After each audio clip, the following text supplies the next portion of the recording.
Hey, yeah, family, welcome back to the channel. Remember, you're only a viewer once, then you're part of our family. One of our New Year's resolution is that for the whole month of January, we weren't going to eat out, eat fast food, restaurant, nothing for a whole month. And now we didn't eat fast food at all for an entire month. Like, we missed Taco Tuesday, so we're going to do a Taco Thursday from Del Taco here in California, you know. So Haliel is sleeping in the back here. She's knocked out. Almost 4 months. I know. I'm almost 4 months postpartum too. Yeah. That's so crazy. Fun fact, today was actually a year ago today when we found out that we were pregnant with our beautiful angel back there. And on Valentine's Day, that's when we told my parents. So we flew to Florida the week before because it was his sister's wedding, and we told his mom then. And then on Valentine's Day, we told my parents. We drove from New York to Pennsylvania to tell my parents, just because we wanted to tell our parents in person. You know, we're so hungry. It's been a long time since I had this, and just gonna enjoy it. We've never had. We're by the beach, by the way. That's the beach. That's our view. Sunset. I am 3, almost 4 months postpartum, and I feel great. It's so crazy how everyone is so different. And I've talked to a lot of people, and they say how they have like different experiences after giving birth. And for me, my whole pregnancy, I really didn't have any sicknesses. I was pretty okay, except for towards the end. I started swelling a lot, and if you go back in our old videos, you can see I was so big. I gained 50 pounds when I was pregnant. And when you get pregnant, I don't think you intentionally plan to gain a certain amount or not, but it just so happened that I gained 50 pounds, and I'm really like a short person. So I look like a really big girl. And we just went back in our videos, and I was huge. I think people were so nice to me, but I was so big. You don't notice it. Yeah, but did you see it either? I mean, I've seen that you were starting to swell up a little bit, yeah. But I was going along with it. I see you every day, so it was just nothing. It wasn't like drastic to you. Yeah, it wasn't too much drastic. Right. Yeah. But there's this video, and my face looks so round and so big. The day I gave birth, I had gained 50 pounds, and today I'm only 7 pounds away from my pre-pregnancy weight, which weight doesn't matter at all. But for me personally, just I'm trying to be healthy and feel good, and usually like my body while eating this for the first time in ages. I feel my best when I'm normally at a certain weight, and it doesn't necessarily mean that everyone has to be at that weight, or like if you're above or below, it's not a good weight. I just want to be healthy, and I also have been working out. Another one of our New Year's resolutions. Basically, what we've said is well, not him, because he works out like every day, but I would work out 3 times a week, if not more than that. And I have stuck to that every single week in the month of January and now into February. And I'm just really proud of myself, because I do not have the motivation every day to work out. And I get busy, with Haliel. I know Pedro's busy. Life just takes over, and it's so easy to come up with an excuse. But especially when you don't have family near either, your right. Parents and loved ones are nearby, so you just have to plan a schedule and go with it every day. We usually write down our goals for the next day on our phone, or we just talk about it so we know what to do and make sure we are productive and we get it all done. Right. And for you and your part, raising the baby as well, being able to feed the baby, and it's tough too, so you always been committed to that as well, just working out while raising her, or when I need to take over. It is hard, like you just said, how we don't have anybody else here, so it's that responsibility. Obviously we're the parents anyways, but it's left on just us, and that's fine. But when you're trying to get things done, like if I need to work out, I need just to work out by myself, where I can only do that if Haliel is sleeping or if Pedro has her. Yeah. It works out for us, but I'm breastfeeding her, so I have to be around. It's not that, and here's another thing, like postpartum wise, I breastfeed her, and I don't really pump as much now, just because I'm constantly with her, so I don't really see the point of pumping when I'm gonna feed her anyways. I only pump on times when we go out and we take a bottle with us, because if she bottle feeds, obviously I have to pump that milk that she would have drank.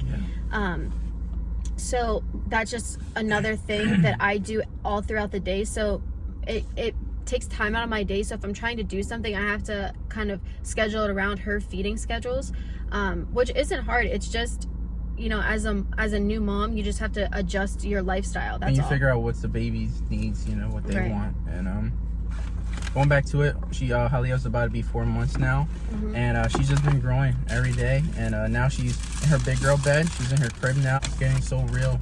She's getting old. Oh, I just heard her. Yeah, she's starting to cry a little bit in the back. It's crazy because she rolled over for the first time last night. Yeah. Like completely rolled over on her own. One thing I can say is for sure, it's sad to see her grow, because I just remember and seeing pictures, putting them back to back from a day after she was born to where she's at now, and just see how long and lanky she got. And she's She growing her was little so chubby tiny. cheeks and stuff. But let me tell you, that girl is definitely smart. She's alert, she's active, she's already walking with assistance on her own. I'm ready, you know, I'm ready for her to get up there and start crawling and walking, and you know, I'm gonna get her some weighted toys. She I needs to definitely be think ready. she'll be not walking. She'll be crawling soon. Yeah. Because she can she can sit up. She can't hold herself there for very long, but she can sit. Even when you have a sad day or when you're busy with stuff and you're feeling down, you just look at baby Halia and that's it. Your mood is upside down. It's a blessing, you know. It's a blessing being able to have a beautiful baby who is just a miracle. I think it really also, is.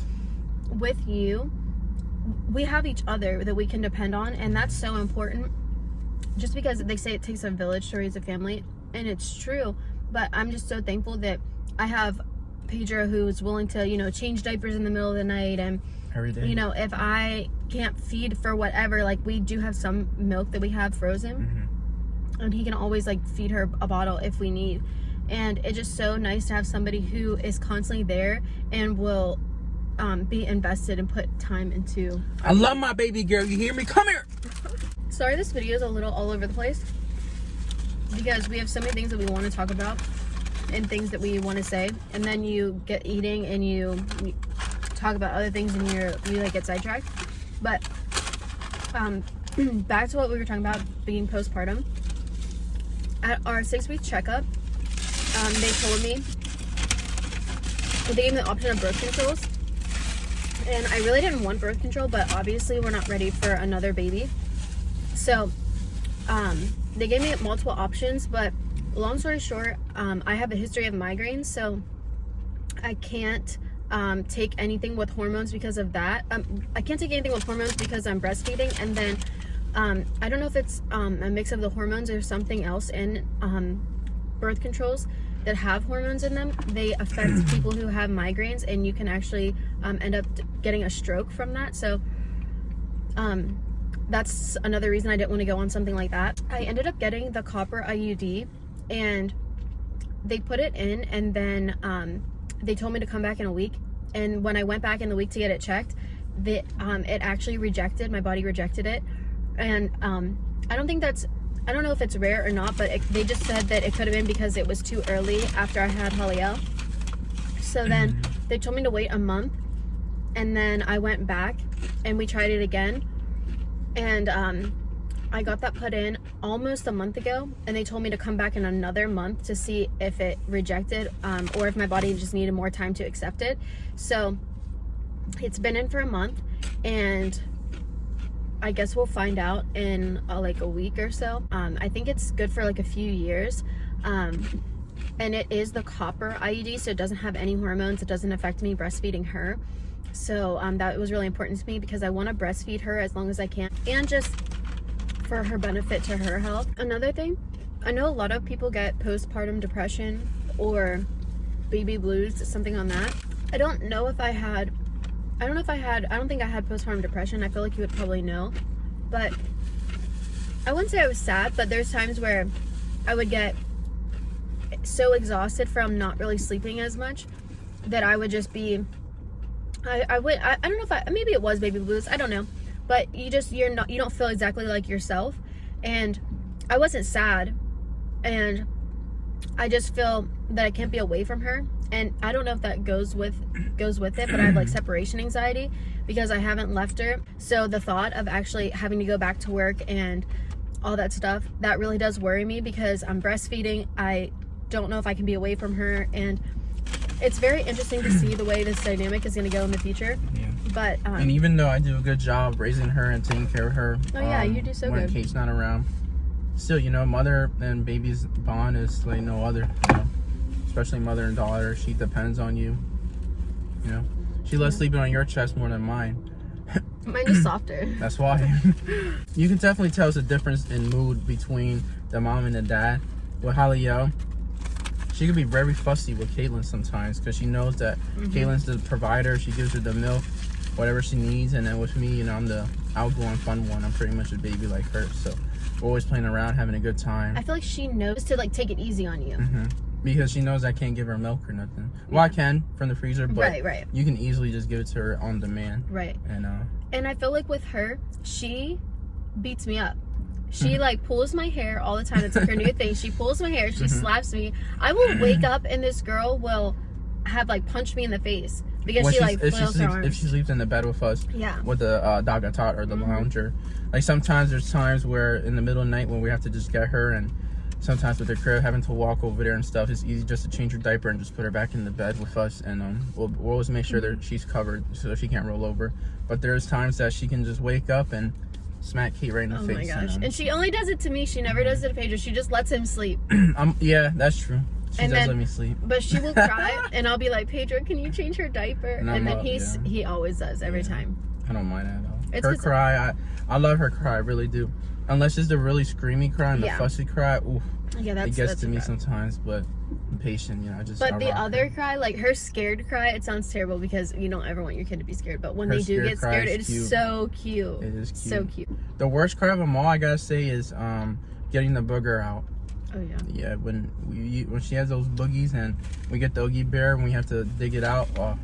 So for a one product that you just said, they always give you the little suction thing at the hospital. She hated that. I mean, absolutely hated it. She would scream like no other. And then we found this Oogie Bear on Amazon, and she still cries with it sometimes, but other times if she's already calm, I can just put it in her nose and get everything out, and it's literally like this big. It's so much easier, so definitely recommend that. If you're a mom, get that. Or going to be a mom, get that. On all, now that we're moving on to our 4th month with Halil, I can say that we are a good team together. We work really well together. But like I said before in the past, the challenges is really going to face us when we actually have to go back to work and, you know, work for myself, acting and everything starting to pick up even more. So there's going to be times that we probably won't be at home as much. And same thing with Caitlin and her work as well. So that's really going to be the big test for us. But Halil's a real good baby. You know, when we take her out places, she's always sleeping, as you can tell, or we rock her or whatever, or she's on her chest with the carrier, and she's so good. She's always sleeping, or she's a calm baby, and that's something we're so thankful for and we're blessed to have with her. And she really is a really good girl, really good baby. So as she gets older, we're really going to get to see how she outgrows a lot of things, overcomes a lot of obstacles. There's always things to be aware of, you know, be scared of, like the allergies when it comes to foods or anything. And that's something, or when the baby gets sick, you know, that's going to be our first challenge whenever that happens, God forbid. Back to what we were saying about food allergies, we've actually let her try. So we haven't given her baby food yet, but, you know, when we eat something, we'll let her put it on her tongue to taste whatever it is, the taste of apples. But I mean, we don't let her eat it because she can't eat like a hard food or anything. Just a little. She loves to taste it. Yeah. So thank you for tuning in. Just a little life update on everything that's going on. Super excited to keep going. 2021. Pray everything continues to go well in the world and things just get better and we move on up from there. So yes. And if you're not following us on other social medias like Instagram, TikTok, be sure to do so. For sure. Especially TikTok, be sure to do so because we post on a daily there. We post so many funny videos. So many fun videos. They're so short and so easy. So fun to just just express some more and put some good content out there for sure. If you like this video, please give it a big thumbs up for us. And be sure to like, comment, share, subscribe, and we'll see you guys in the next video.